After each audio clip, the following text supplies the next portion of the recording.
Next second type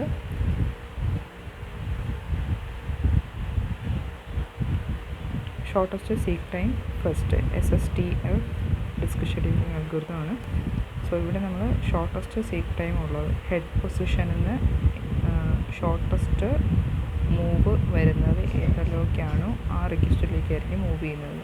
so it handles request handling shortest seek time and are executed first. So given same question തന്നെയാണ് request queue നേരത്തെ തന്നിട്ടുള്ളത് വെച്ചിട്ട് given request ക്യൂവിനെ നമ്മൾ ascending ഓർഡറിൽ arrange ചെയ്യുക 0 to 399 വരെ. Next initial head position 120 ആണെന്ന് തന്നിട്ടുണ്ട്. സോ SSTF വെച്ചിട്ട് നമ്മൾ ഇംപ്ലിമെൻറ്റ് ചെയ്യുമ്പോൾ 120 നെക്സ്റ്റ് നിയറസ്റ്റ് ആയിട്ടുള്ള റിക്വസ്റ്റ് ഏതാണെന്ന് നോക്കും. സോ 100 ഉണ്ട്, 120ക്ക് നിയർ ആയിട്ടുള്ളത് 100 ഉണ്ട്, 130 ഉണ്ട്. സോ 120 മൈനസ് 100 എടുക്കുമ്പോൾ നമുക്ക് 20 കിട്ടും. അതേപോലെ 120 മൈനസ് 130 ആണെങ്കിൽ 10 കിട്ടും. സോ ഇവിടെ ഏതാണോ സ്മോളസ്റ്റ് ഷോർട്ടസ്റ്റ് വാല്യൂ വരുന്നത് അതാണ് നമ്മൾ ഷോർട്ടസ്റ്റ് സീക്ക് ടൈം ആയിട്ട് എടുക്കുന്നത്. സോ 10 ആണ് ഷോർട്ടസ്റ്റ് വാല്യൂ. 120 30ലേക്ക് മൂവ് ചെയ്യും. സോ 120 to 30 ആണ് ഫസ്റ്റ് മൂവ് വരുന്നത്. 130 കഴിഞ്ഞാൽ 130യിൽ റീച്ച് ചെയ്ത് കഴിഞ്ഞാൽ അടുത്ത നിയറസ്റ്റ് ആയിട്ടുള്ള റിക്വസ്റ്റ് എന്ന് പറയുന്നത് 100 ഉണ്ട്, അതേപോലെ 70 ഉണ്ട്. സോ 130 മൈനസ് 100 എന്ന് പറയുമ്പോഴത്തേക്ക് 30 ആണ്. ദെൻ 170 മൈനസ് 130 എന്ന് പറയുമ്പോൾ 40 ആണ്. സോ ഷോർട്ടസ്റ്റ് ടൈം വരുന്നത് ഏതിലേക്കാണ്? 100ലേക്കാണ്. 30 വരുന്നുള്ളൂ. സോ അങ്ങോട്ട് മൂവ് ചെയ്യും. ദെൻ നെക്സ്റ്റ് 100ൻ്റെ നിയർ ബൈ ആയിട്ട് വരുന്നത് 80 ഉണ്ട്. പിന്നെ വരുന്ന റിക്വസ്റ്റ് എന്ന് പറയുന്നത് നിയർ ബൈ റിക്വസ്റ്റ് എന്ന് പറയുന്നത് 170 ആണ്. സോ 100 നിന്ന് 80ലേക്ക് പോകാനുള്ള ടൈമാണ് കുറവ്. സോ അങ്ങോട്ട് മൂവ് ചെയ്യും.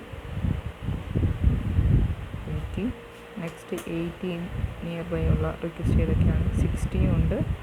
അടുത്ത നിയർ ബൈ എന്ന് പറയുന്നത് 170 ആണ്. സോ 170ലേക്ക് മൂവ് ചെയ്യാനായിട്ട് ഉള്ള ടൈം എന്ന് പറയുന്നത് ലാർജും 60ലേക്ക് മൂവ് ചെയ്യാനുള്ള ടൈം എന്ന് പറയുന്നത് സ്മോളും ആയതുകൊണ്ട് 60ലേക്ക് മൂവ് ചെയ്യും. നെക്സ്റ്റ് ദെൻ 60ലേക്ക് മൂവ് കഴിഞ്ഞാൽ ഇനി നമുക്ക് ഇങ്ങോട്ട് ഒരു റിക്വസ്റ്റും ഇല്ല. സോ നെക്സ്റ്റ് റിക്വസ്റ്റ് വരുന്നത് 170 ആണ്.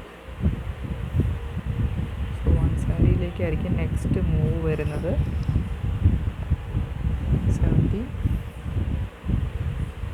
170യിൽ റീച്ച് ചെയ്ത അടുത്ത റിക്വസ്റ്റ് എന്ന് പറയുന്നത് 230. സോ 230യിലേക്ക് നെക്സ്റ്റ് മൂവ്.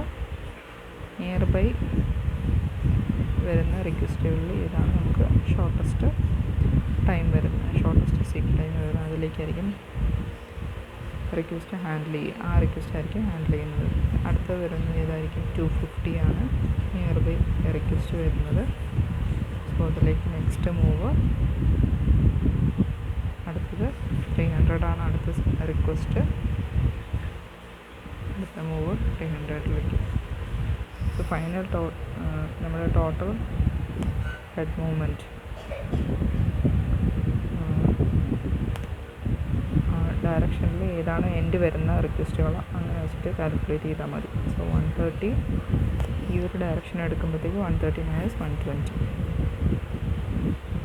പ്ലസ് അടുത്തത് 130ന് ഈ ഒരു എൻഡിലായതാണ് വരുന്നത് 60.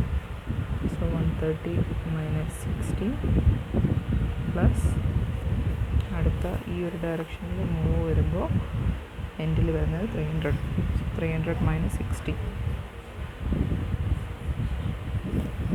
ടോട്ടൽ വാല്യൂ കാൽക്കുലേറ്റ് ചെയ്യുമ്പോഴത്തേക്കും നമുക്ക് ടോട്ടൽ ഹെഡ് മൂവ്മെൻറ്റ് കിട്ടും. സബ്ട്രാക്ട് ചെയ്ത് വാല്യൂസ് സമപ്പ് ചെയ്താൽ മതി.